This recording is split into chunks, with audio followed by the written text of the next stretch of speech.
अस्सलाम वालेकुम, मैं मोहम्मद अरसलान। आप देख रहे हैं मलिक अरसलान यूट्यूब चैनल। तो आज की इस वीडियो में हम बात करेंगे हम खुद को कैसे चेंज करें। तो वीडियो बहुत ही दिलचस्प होने जा रही है, तो बिना टाइम वेस्ट किए चलते हैं वीडियो की तरफ। चलें जी, शुक्रिया। सारी जिंदगी इन्होंने इको गल की, पता की गल की बेटा, इन्होंने कहा कि रब इको है, तुहाडे सारे काम अल्लाह करता है, अल्लाह तो बगैर कोई काम नहीं है। असा जो बाबे ने ठेका लेवा ना कि साढ़े को आओ, साढ़े गिट्टी गोडे दबाओ, तो साढ़े जेब में नोट पाओ, तो दरबार के 1000 रुपया सुटो, तो दरबार उत्ते 10,000 की चादर पा दो, तो बाबे ही तुहाडा काम कर देने ना। बाबे तुहाडा चादर चूदर नाल पैसे नाल कम कुम कोई नहीं करना। पता क्यों नहीं करना? जिन्होंने सारी जिंदगी कुत्ते नफ्स का जनाजा कढ़िया ते रब की गल की, अज जो गले पे साढ़े तुहाडे नोटां दे नहीं ना मोहताज। जेडे चादर झाड़ते हैं कई साढ़े आके बड़ा खुश होकर दसते हैं कि मैं 7 शरीफ जा रहा, तो मैं 5 लाख की चादर बनवाई है, तो बाद 6 महीने लगे ने बनाने। मैंने एक दिन एक बंदे ने विखाई सी चादर 7 शरीफ, क्या मैं 6 लाख की बनाई है। मैं क्यों शहबाज कलंदर सरकार नूं तो तेरी चादर की जरूरत नहीं सी, तो जे अपने मुहल्ले की किसी धी की चादर तो 6 लाख नाल इंतजाम कर देंदा तो शहबाज की हो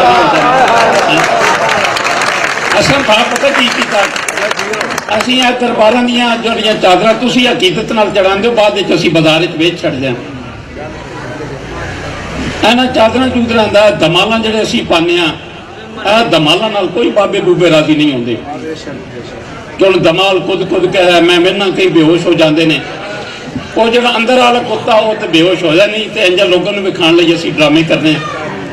आओ तुसीं मेरे नाल एक वादा करो, मैं सारे बेलियां नूं कहना जिहड़े मेरे करीबी सज्जन ने कि यार तुसीं आ जिहड़ा दरबार तो मंगदे हो, मैं एक बकरा देंगा तो 2 देगा देंगा, जिहड़ा रिश्वत पेश कर दो इन्हां नूं, ते पता कादी पढ़ने आ साडा फसे दा कम हुंदा, असीं दुखी होने आ, परेशान होने आ, तकलीफां ते मुश्किलां ने सानू घेरिया हुंदा, असीं उन्हां मुश्किलां तो निजात लई नेक बन जाने। बाबे नूं कहने बाबा जी गल सुनो, बड़ी उम्मीद रख के आया, तुसीं बड़ी करनी वाले बाबे जे, मेरी कभी यह मुश्किल हाल हो जाए तो मैं 2 देगा देंगा।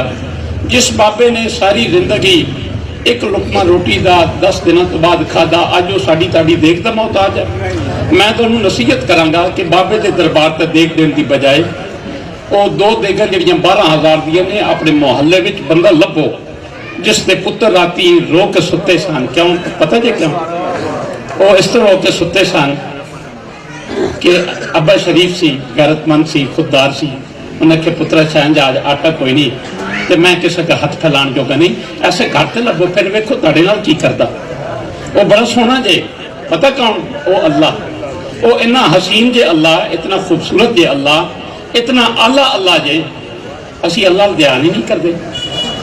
साडा अल्लाह नाल काम ही को नहीं पा जी, साडा अल्लाह नाल उदों काम पांदा जदों असीं फस जाने आ। ते असीं फसन तो पहले जे रोज़ ही अल्लाह नाल गल्लां करिए, तो जिहड़ा कहंदा मैं समी हाँ, तो समी नूं असीं सुणांदे ही नहीं। ए मेरे को लोग आंदे ने कि असां अल्लाह कोल बड़ियां दुआवां मंगियां, बाबा अल्लाह सुनदा ही नहीं, तो मैं कहो तो कहंदा कि मैं सुनना, तुसीं सुणांदे नहीं उन्होंने। इत्थों सुनाओ ना, रब नूं रब मनो, तो अल्लाह करीम एहसान फरमान के मेरी दुआ तुहाडे लई। आओ इन्हां बाबे की असल रूह नूं जिंदा करिए। इन्हां दी रूह जिहड़ी है वो खालके कायनात की मखलूक की खिदमत है। आओ एक दूजे नाल नफरत ना करिए। तुहाडे च कोई चौधरी हैगा? हाथ ते खड़ा करो। कोई चौधरी तुहाडे च है? अच्छा कोई भी नहीं है, बड़े मस्कीन लोग ने। अच्छा मैं चौधरी हाँ पाजी, मैं तुहानूं दसना, अगर तो पाजी दुनिया ते चौधरी बनना, बड़ा बनना, काउंसलर बनना, यह चौधराहट नहीं है।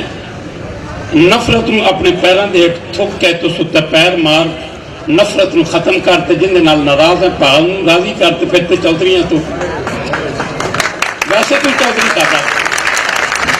असीं अपनी भैन नूं ते बुलांदे नहीं पाजी, पता भैन नूं क्यों नहीं बुलांदे? असीं कहने भैन तेरे नाल साडी रिश्तेदारी कबरां अलग ने, अम्मा तो अब्बा साढ़े साझे ने, एको मापे के पुत्र हाँ, लेकिन कबरां साड़ियां अलग ने। पता क्यों अलग ने? तेरे को धी का रिश्ता मंगया सी, तू सानू नहीं दिता। तू अपनी भैन नाल मुखलस नहीं, तो तू दूजे नाल किवें मुखलस होएगा? आओ बेटा एक दूजे नाल वादा करिए, उन्होंने हाजिर करके कि नफरत तलाक दे दीजिए, नफरत तो दूरी इख्तियार करिए। जिंदगी बेटा 4 दिन की है, तो बड़े भाईओ 4 दिन की है, तो मेरे तो कम उम्रों 4 दिन की जिंदगी है, तो जिंदगी आप एवं क्यों ना गुजारीए जिन्हों का कलमा पढ़ने जिन्होंने गुजारी। इन्ना कला अला खुल्कुन अजीम। हजरत सईदा आयशा सदीका रज़ी अल्लाह तआला अन्हा को पूछा कि हजूर का इखलाक तो दसो। आपने फरमाया इन्ना कला आला खुल्कुन अजीम, जरा इखलाक का अजीम तरीन दर्जा उस तो सरकार दो आलम फैज़ ने। तो जे असी उन्होंने कलमा पढ़ते हैं तो दवो फिर भाजी मैनू फीस, कंजूसी ना करो, मारो अपनी जेबा च हाथ पाओ, मैनू दवो, दोगे ना मैनू। और फीस की है भाजी? नोट नहीं। अच्छा कम जरा नोटों नाल नहीं जो होंदा, दरबार ते कुकड़ मुर्गा देने नाल कम नहीं जो होंदा, बाबे रानू पैसे देने नाल नहीं जो होंदा। जे मां दे हाथ नहीं ना चुमे तो प्यो के गिट्टे नहीं दबाए तो पीरां दे गिट्टे नाल कख नहीं जो होंदा, ते गिट्टे च बह जांदे ने बेटा। अपने मापे नूं अजे जन्नत लभनी है तो बेटा घर च लभ, घर ते तेरी मां बैठी है उथों जन्नत लभ जाएगी। तो जे तू अपने घर के पीर नूं नहीं सहाता तो दूजे बाहर नूं बेटा की पहचानेगा। जरूरी जिहड़ा पैगाम है बेटा तुहाडे लई यह है कि दुआ लई मैं तो फीस मंगना, मैं बेशर्म आदमी हाँ, तो तुसी बेशर्म होकर दे देना।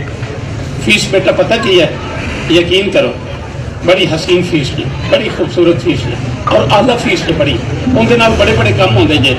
मेरे जितने यार ने उन्होंने को फीस मंगना उन्होंने कम हो जाते हैं, तो तुसी भी मैनू दवो फीस। पता की है भाजी? मुस्कुराहट, जरा मुस्कुरा के देखो, मुस्कुराओ तो सही बात। तुहाडे कोल बिजली का अपना तुहाडा मीटर का बिल तो नहीं आना, मुस्कुराओ बेटा। जदों सुबह उठो तो मुस्कुरा के उठे करो, तो जब राती सोनो तो मुस्कुरा के सोनो। राती पता क्यों मुस्कुरा के सोना? इंज करके जात मारनी है तो रब नाल गल करनी है, सोने अल्लाह जिहड़ा दिन गुजरिया वेखण वाली अख तू दिती, सुनने वाले कन तू दिते, बोलण वाली जबान तू दिती, हथ कर्म तू दिते, चलण वाला सारा कुछ तो तू दिता, रोटी तू दिती। ते मैं सारा दिन मनी वो जिहड़ा तेरा शरीक है, जिस दी वजह तो साडे बाबे आदम की वजह तो तू कढ़ दिता सी ना शैतान ने, सारा दिन तू दी मनी। तो फिर मुस्कुराना इस तरह एडा सोना, सारा दिन मेरा ख्याल रखी, तेरी मनी तो एक नहीं, तो फिर पर्दा भी रखी मेरा। तो जदों सुबह उठना ना बेटा तो फिर मुस्कुराना, तो रब नाल गल करनी कि सच्चे रब्बा गल तो है जिहड़ा कल दिन गुजर गया सी ना, उस तो बाद हकदार नहीं सा राती तू साड़ी हिफाजत करता। इन्ना सोना सारी रात ख्याल रखे, जिवें सा इवें उठा देते। तो असी मुस्कुराना सीखिए, एक दूजे नाल मुस्कुरा के वेखिए, नफरतों नूं खत्म करिए। मैं शुक्रगुजार हाँ।